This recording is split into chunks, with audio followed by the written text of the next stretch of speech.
Hey, welcome to Youth Night Live. My name's Jordan, and it has been way too long since we've seen all of you. Kind of missing you guys, but tonight's show, about 30 minutes long, and we're playing some basketball. Have a good time. Hey everyone, we are in the Wilshire Ave gym, and we are going to be doing the basketball shootout today. How this game works is that we are all going to be blindfolded, and we are going to get like 8 to 10 shots, and we've got to hit as many as we can with the blindfold on. I think that I'm going to win this game. Pretty confident. Well, what? You can't be confident if I'm confident. I missed. That would have been epic though. I probably would have just left. We wouldn't even have to film this. So, as you're watching this, I would love to see what your votes are for who you think the winner is going to be. I think it's time we get started. I think so too. Let's go, team. Alright, Victor, this is what you got. Shot number 1 coming up quick. Oh, that's a bar. No, the camera. Oh my God. Here we go. Alright. Oh, there we go. Alright. God. That's a bucket. Woo! Fine. It is really hard to do this thing. And that's the whole point, right? Ooh, Miss left. 3 shots, 1 made in so far, 1 up. There's a chance there, guys. Pretty good. Hey! Okay. 2 of 4. That's 50%, man. 50.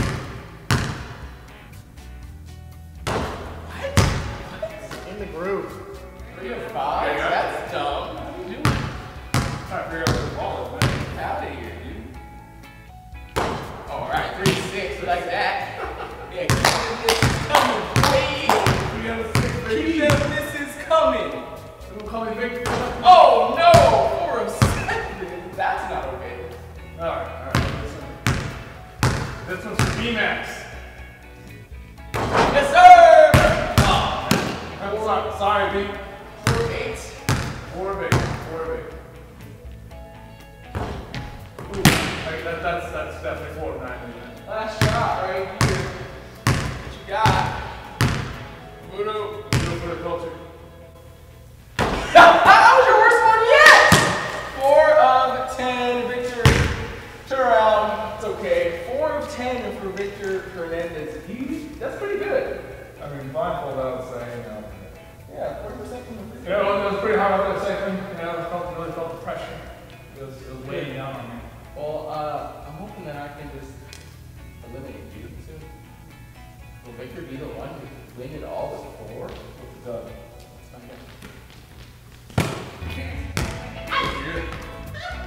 Good start. Good start. Let's go. You're right on the line. Whatever for you is good. Coming back tonight. No, I got you. Amy with the first shot. Somewhere. Okay. Oh, close. Close. Just left. 0 for 1. Am I too far? 0 for 1. No. I don't think that was 0 for 2. A little high. A little high. It's probably goes often. There we go. Oh! Almost? Almost. That was a good shot. Keep that one. Really good. There we go. Oh, woo! 1 of 4. Let's go. If you're really fast, I can, whatever. Probably. Hey, where's the encourage here? 1 and 5. That was a little to the right. Yeah. Okay. 1 and 6. Yes. 1 and 7. We got this. You got this. A All little too right. high. You got Too high. it. You got it. There we There you go. go. 2 for 8. I got 2! Hey, got that one. Are you better? Got 2 more shots.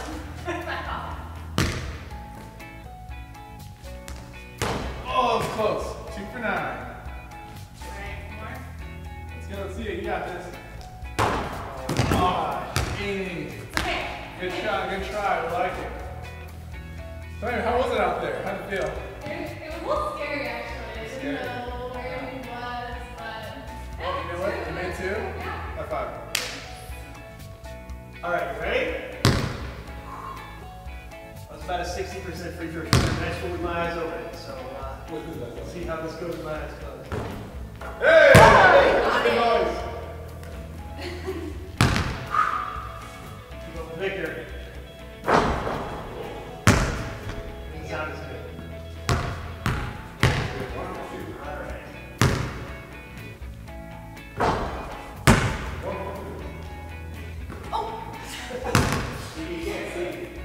I know. Alright. Alright. 1, 4. Here you go. Ready? No, What? there's no hand to it. Oh, no handed. Okay, I'll go handed. Sorry, Jordan. All right, 1 for 4. 1 for 4. All right. Yay! Got it! 2 for 5. Alright, here I am handing it to you. Thank you.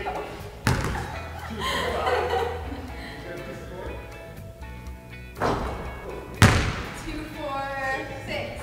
There you go.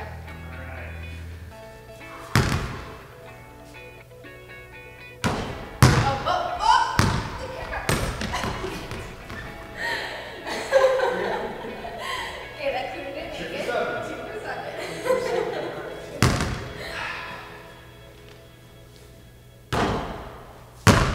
2 for 8.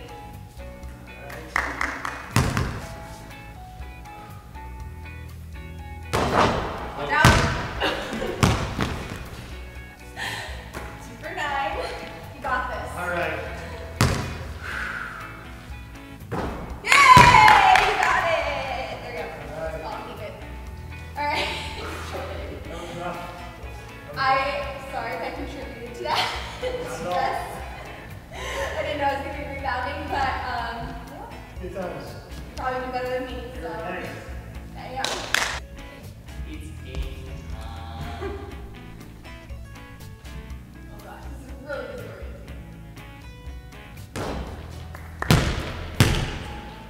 All right. 1. 1 for what? Oh, for Oh, okay. Hey! No fuck. Oh, wait, really? Yes. Yay. I'm not trolling you. We're good. We're hilarious. 1 for 2. Can you imagine just cheering every shot? 1 for 3.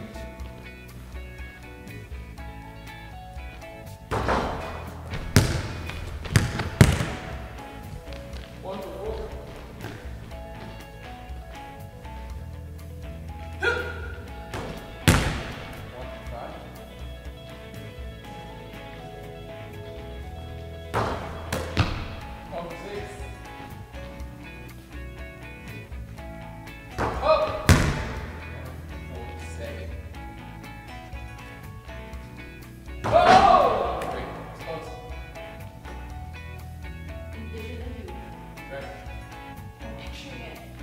See it? Yeah. Oh, we're not!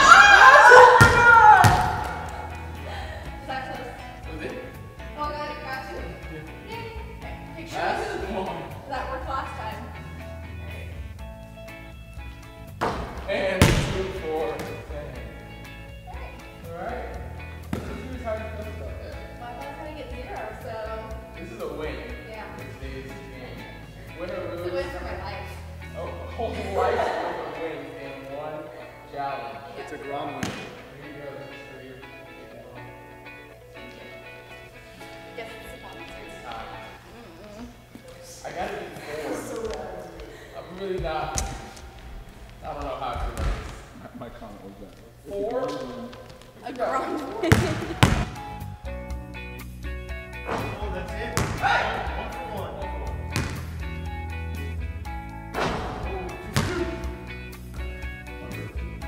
2 for 2. Hey!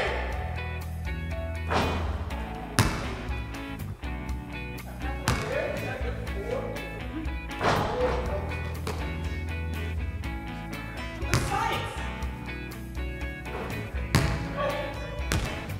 go. Look at that.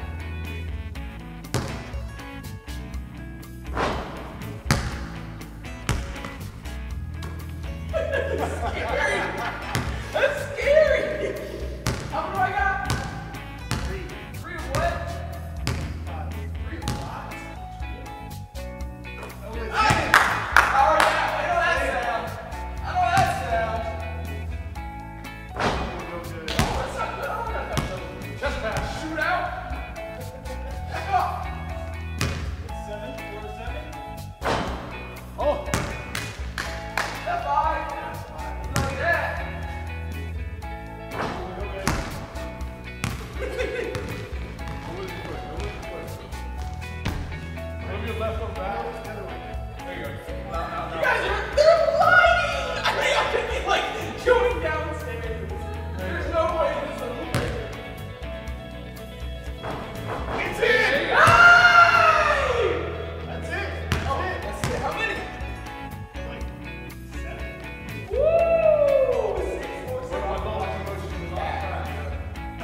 just goes to second winner. Sorry. It's alright, guys. Well, hey, thanks so much for joining us for our basketball shootout. My name is Saquon, that's Victor, that's Jordan, the rest is over there, and Amy had to go. But we love y'all, and we will see you next time.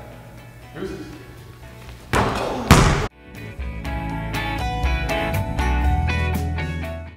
Hey everyone, I hope you enjoyed watching us play basketball or shoot hoops blindfolded. I was really excited. I got 2 shots in. So now we're going to transition into our message time. So take this time to really think about the words and let God speak to you.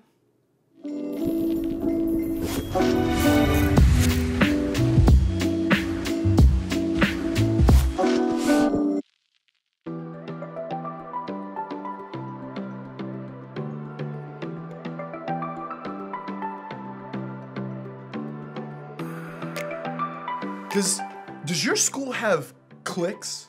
You know, those groups of people who they just bond together based on things they have in common? I mean, at my school there was the band clique, you know, or the sports clique, or like 3-pointer, or the smart kids, me, duh, or even the church kids, me, again.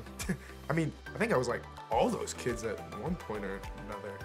See, while you might get along well and have a ton in common with the people in your clique, you might have a lot of strong opinions about the people in other cliques, the ones who are maybe a little different from you.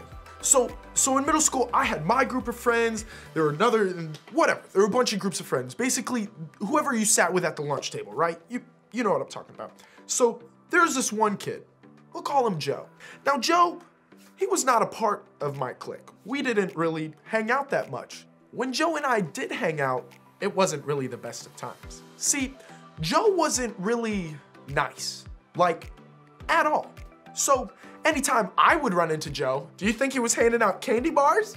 No. Joe was actually kind of a bully.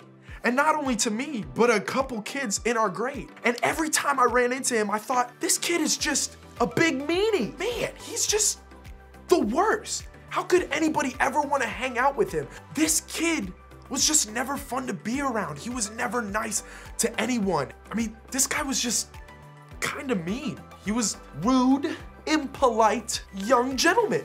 Here's the truth. We all have those kinds of opinions about other people, right? I mean, oftentimes it's easy for us to form opinions or assume we know things to be true about people who are different than us. I mean, sure, we don't know them all that well, but we definitely think we do. And what we think to be true of them becomes our opinion of who they actually are. Think for just a minute about the cliques in and around your school. You probably have assumptions or opinions about each and every one of them. Maybe you've thought things like, the rich kids are, all the people on the sports teams are, the smart kids are, those cheerleaders are, the band kids are. And I bet right now you're filling in each of these blanks with what you think you know about each one of these groups of people. I mean, we all do it. Even here at church. I bet you found yourself looking around and noticing cliques or groups of people and have thoughts like, the kids who always come to church, or those students from school, they're always, or those kids in the younger grades, they are always, again, we form opinions about these people based on our assumptions. And just like that, our opinions become facts. And what's really tricky is that those opinions or assumptions come from all kinds of places. Maybe you think something about a certain group of people because of a past experience you had. Maybe they bullied you, or hurt you, or embarrassed you, or just weren't all that kind. Maybe you saw them act a certain way or do a certain thing, but whatever it was, that experience shaped your opinion. Or maybe for you, it really is just an assumption. You don't actually know the things you believe or think about that person or group of people are true. You just think it might be true. And for you, that assumption is enough to change your opinion. Or maybe for you, it's an opinion based in jealousy or insecurity. Yep, Me? Jealous? Insecure? Never. A lot of the time, actually. Those other people have something you want or wish you had. And because you don't, you have negative feelings or opinions about them. Whatever the reason, when it comes to people who are different than us, people we don't really understand, we let our judgments and opinions affect how we view them. That's a problem for a lot of reasons. I mean, for starters, our judgments aren't usually nice and kind thoughts. We aren't typically describing people we don't really know with words like awesome or so cool, or they're just so fun to be around. Not only does that mean we're judging or seeing them negatively, but it also means we probably aren't going to give them a chance in the future. I mean, we've already made up our minds, right?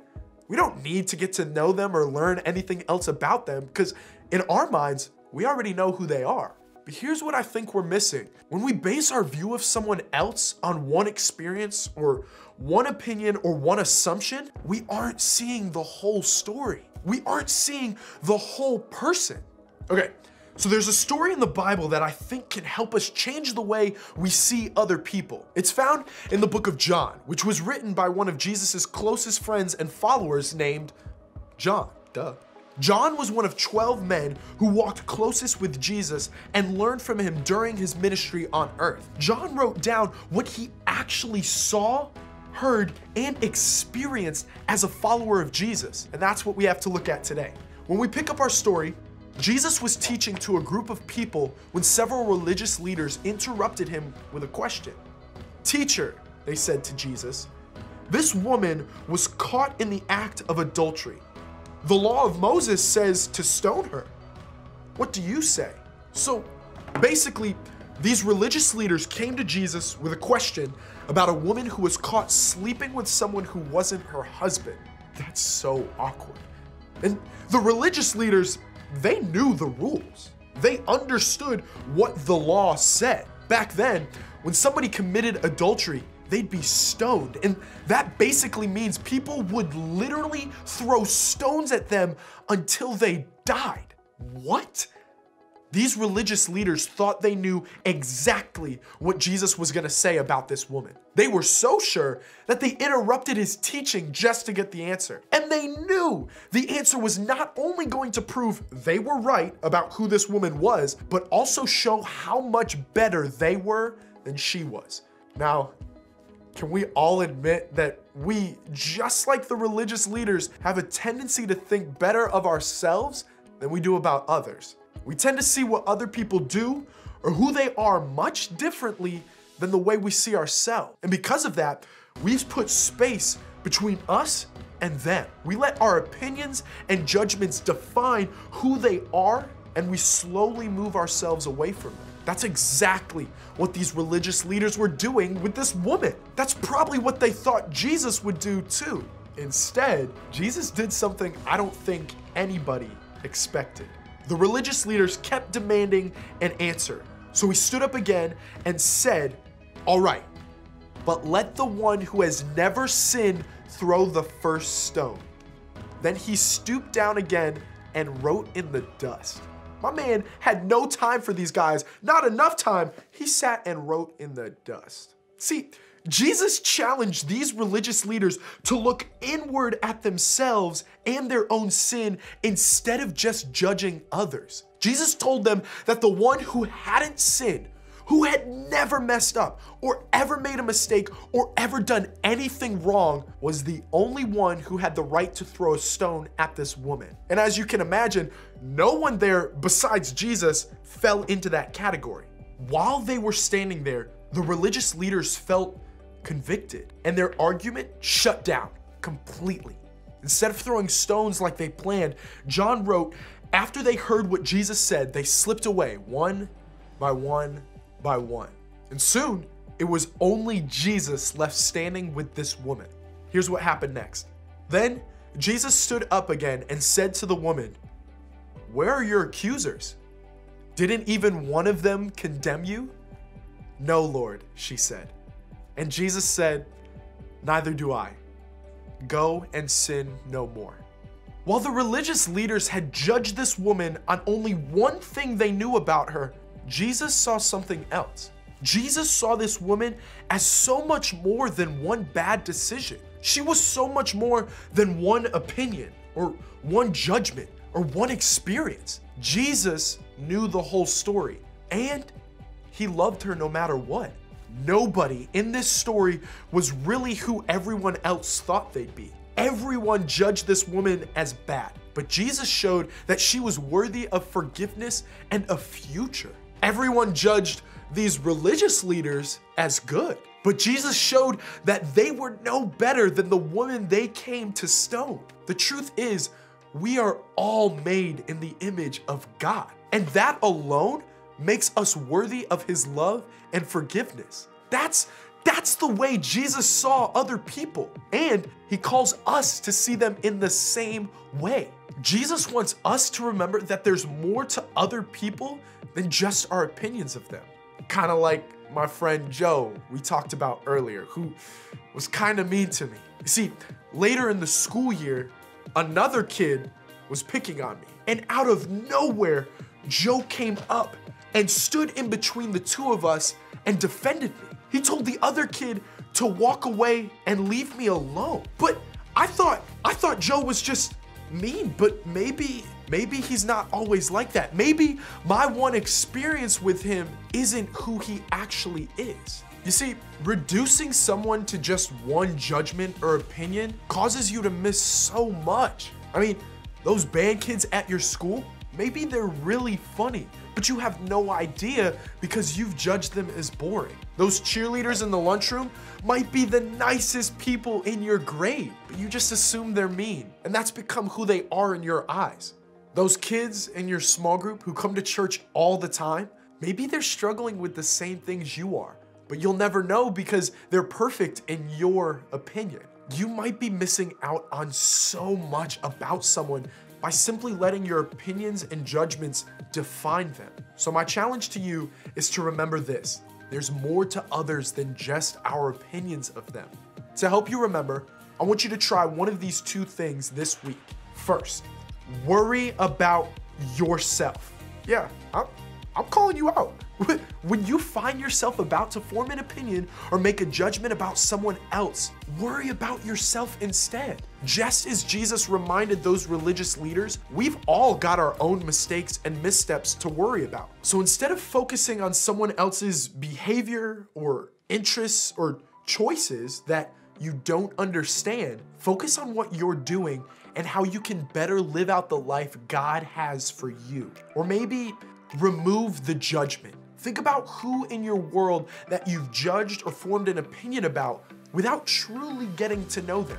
What if instead of judging them with what you think you know about them, you let the facts define them? What if you only focus on what you know to be true about them? Now, while you may not know much about the other person or group of people right away, you do know this for sure: they are children of God, made in his image and deserving of his love. Just start there. Then, instead of making assumptions, think of them with compassion, love, and kindness and grace, just like Jesus did. Remember, there's more to others than just our opinions of them. As you head out today, ask yourself this question: what's one way I form opinions about people who are different than me?